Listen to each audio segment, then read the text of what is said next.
دیکھیے حفظ کا ایک عجیب تصور تو ہمارے ہاں ہے، قرآن کا حافظ ہے مفہوم جانتا ہی نہیں، یہ کیسا حافظ ہے؟ یہ تو نام کا حافظ ہے۔ صحابہ کرام میں اگر کوئی صرف حفظ کرتا تھا تب بھی چونکہ عربی اپنی زبان تھی مفہوم جانتا تھا،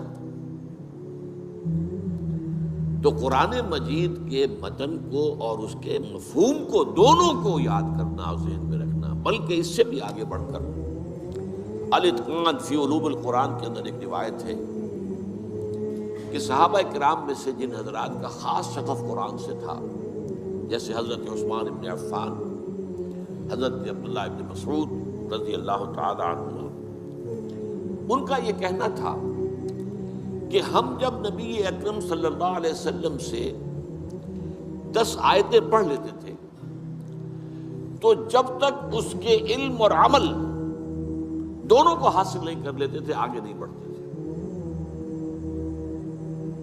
اب نوٹ کیا، علم اور عمل، الفاظ ہی نہیں علم بھی، یعنی 3 چیزیں اب جمع کیجئے، الفاظ ان کے حافظے میں محفوظ ہو جائے، علم ان کے ذہن میں آ جائے اور عمل ان کی سیرت کا حصہ بن جائے۔ 3 شرطیں پوری ہوں گی تو وہ حافظ کہلائے گا۔ اب اس اعتبار سے اس حفظ کے لفظ کو یہاں اپلائی کیا، جس شخص نے امور دینیہ سے متعلق میری 40 حدیثیں حفظ کی، میں نے اسی لیے پھر نسلوں کو تو برقرار رکھا، یعنی اس کے الفاظ بھی یاد کر لیے، وہ اس کے حافظے میں آ گئے، اس کا علم بھی سمجھ لیا، وہ اس کے ذہن میں آ گیا، اس پر عمل بھی کیا، وہ اس کی سیرت و کردار کا جزو بن گیا۔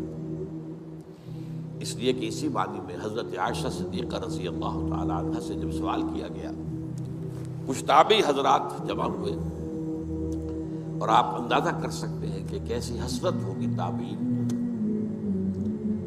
کہ جیسے کہ قسمت کی خوبی دیکھیے ٹوٹی کہاں کمند، 2-4 ہاتھ جب کہ لبے بام رہ گیا۔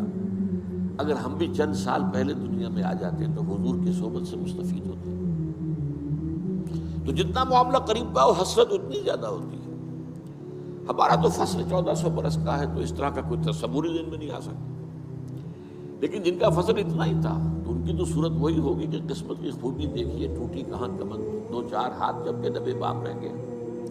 تو اگر ہم ذرا پہلے آ گئے ہوتے تو ہم حضور کی صحبت سے اور آپ کے دیدار سے ہم مشرف ہوتے۔ تو حضرت عائشہ ام المومنین رضی اللہ تعالی عنہا کے پاس کچھ تابعی آئے کہ ہمیں حضور کی سیرت سنائیے۔ اب عجیب بات دیکھیے، حضرت عائشہ نے پلٹ کر سوال کیا، الستم تقرؤون القرآن، کیا تم لوگ قرآن نہیں پڑھتے؟ انہوں نے عرض کیا، ام المومنین قرآن تو ہم پڑھتے ہیں، ہم نے تو سیرت کی بات کی۔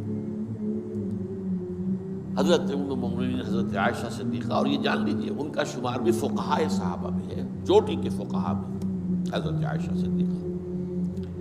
انہوں نے جواب دیا، کان خلقہ القرآن، حضور کی سیرت قرآن ہی تو تھی، یعنی قرآن متلو ہے، تلاوت کیا جاتا ہے، الفاظ اور حروف کی شکل میں تمہارے سامنے، وہ قرآن مجسم تھے، قرآن ان کی رگوں پے میں سرایت کر گیا تھا، قرآن ان کی پوری شخصیت اس کا جزو لازم بن گیا تھا، تو کھانا خلق اور قرآن۔ اور ویسے بھی آپ دیکھیں قرآن مجید کے اندر جب آپ پڑھیں گے تو بہت سی صورتیں جو ہیں وہ تو معلوم ہوتا سیرت کے ابواب ہیں۔ سورہ انفال پڑھیے، یہ غزوہ بدر کا بیان ہے، شروع سے آخر تک یہ ایک باب ہے سیرت النبی کا۔ آل عمران کا بڑا حصہ جو ہے وہ غزوہ احد پر مشتمل ہے۔ اس طریقے سے اسی طریقے سے سورہ توبہ کا بڑا حصہ جو ہے غزوہ تبوک سے متعلق ہے۔ اس حوالے سے بھی سیرت بنتی ہے، لیکن یہ کہ وہاں اس مفہوم جو ہے بہت مختلف ہے کہ قرآن کی جملہ تعلیمات اس کو مجسم شکل میں دیکھنا ہو تو محمد صلی اللہ علیہ وسلم، تو تم قرآن پڑھو اسی کے آئینے میں تمہیں محمد صلی اللہ علیہ وسلم کی سیرت نظر آ جائے گی۔ میں نے اپنے چھوٹے بیٹے کو حافظ قرآن بنانے کا ارادہ کیا ہوا ہے، مگر ٹیلی ویژن پر سوالات کے ایک پروگرام میں ایک عالم دین نے بتایا کہ قرآن کو حفظ کرنا ایک نفل عبادت ہے جبکہ اس کو سمجھنا زیادہ افضل ہے۔ یہ سن کر میرا جذبہ ذرا سٹ پڑا ہے۔ آپ کا اس بارے میں کیا خیال ہے کہ یہ آپ کا ٹھیک ہے؟ کیا حفظ قرآن کی اتنی اہمیت نہیں ہے؟ جو بات انہوں نے کہی ہے وہ صحیح کہی ہے کہ اصل شے تو ہے قرآن مجید کا سمجھنا۔ حفظ قرآن جو ہے ایک اضافی ایک نفل شے ہے، فرض تو ظاہر باتیں نہیں ہے، قطعاً نہیں ہے، فرض تو کوئی بھی شخص نہیں کہتا کہ فرض ہے یہ، لیکن جو اس کے درجے مقرر کر دیے گئے ہیں اس میں بڑی مغالطے والی بات ہے۔ اس لیے کہ حضور کے زمانے میں حافظ وہ کہلاتا تھا، میرا جو کتاب چاہے مسلمانوں پر قرآن مجید کے حقوق، اس میں نے وہ حدیث بھی درج کی ہوئی ہے صحابہ کا قول کہ ہم حافظ اس کو سمجھتے تھے کہ جس کے ایک تو حفظ قرآن اس کے ذہن میں محافظے میں موجود ہوتا تھا، قرآن کا علم اس کے دماغ میں محفوظ ہوتا تھا، قرآن کا عمل اس کے پورے وجود میں محفوظ ہوتا تھا، وہ حافظ کہلاتا تھا۔ اب یہ صرف الفاظ یاد ہیں، نہ اس کا مفہوم پتہ ہے، وہ تو جیسے ٹیپ چل رہی ہے، اس ٹیپ کو کیا پتا کہ میرے اوپر کیا لکھا ہوا ہے، وہ لکھا ہوا ہے دوسرے سن رہے ہیں سن لیں، یہ تو حفظ نہیں ہے، یہ تو ہمارے ہاں بس ایک رواج پڑ گیا ہے۔ اور بہرحال ایک زمانے میں اس کی اہمیت بھی تھی کہ قرآن مجید کی حفاظت کا ذریعہ اللہ نے اس کو بنایا، اس لیے کہ اگر اس وقت لکھنے لکھانے کا اور کتب خانے اور چھاپے خانے اور یہ اور وہ اور ٹیپس اور آڈیوز تو تھے نہیں، تو اس لیے اس کی جو اہمیت پہلے تھی اب وہ رہی بھی نہیں ہے۔ البتہ یہ ہے کہ اگر آدمی یاد کرے اور جتنا زیادہ یاد کرے گا اتنا ہی اس کے پاس ایک دولت ہے، خزانہ ہے۔ البتہ اصولی طور پر جن صاحب نے وہ بات کہی ہے، میں نہیں جانتا جس نے کہی ہے، صحیح کہی ہے کہ قرآن مجید کا حفظ ایک نفلی عبادت ہے، اس کا سمجھنا یہ ہمارے لیے فرض ہے، اصل شے فرض سمجھنا ہے۔ دنیا میں کوئی کتاب کو اس طرح پڑھتا ہے کہ اس کو سمجھے ہی نہ۔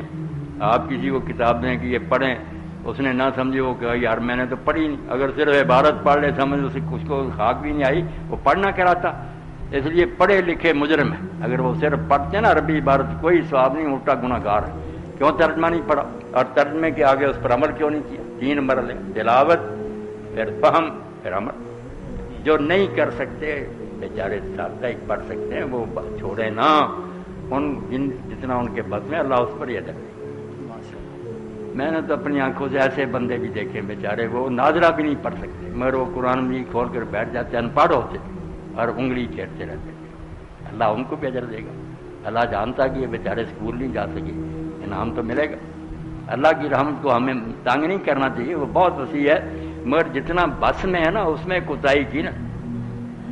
اسماعیل شہید رحمۃ اللہ علیہ کے بارے میں آتا کہ جب وہ جہاد کی تیاری کر رہے تھے تو دہلی کی جامع مسجد میں دوپہر کے وقت نا پھر فرش پر تپے پر ننگے پاؤں پھرتے، تو ایک نے کہا لا یکلف اللہ نفسا الا وسعها، کہ اللہ کہتا آدمی کی جو پہنچ ہے نا اس سے زیادہ اللہ اس پر بوجھ نہیں ڈالتا۔ تو شاہ صاحب نے کہا پہنچ کا کیا پتہ کر رہا ہوں، سائے میں بیٹھ کر پتہ لگے کہ پہنچ ہے کہ یہاں پھر کر پتہ لگتا ہے، جب میں دیکھوں گا کہ یہ میری پہنچ سے باہر ہے، گرمی سائے میں چلا جاؤں گا، اپنے آپ کو تولوں تو صحیح۔ اور باقی پھر انہوں نے وہ کام کر دکھایا، جہاد کیا، جانیں دی جی، اور اتنی تیاری بیٹا کی کہ دہلی سے دریا میں اترتے آگرہ تک جاتے، پھر وہاں سے واپس آتے، بہت مشقیں کی اور جہاد کے لیے نکلے۔ اس لیے جنہوں نے کوئی کام کرنا ہوتا وہ بہانے نہیں بناتے، باقی لوگ باتیں کرتے رہتے ہیں۔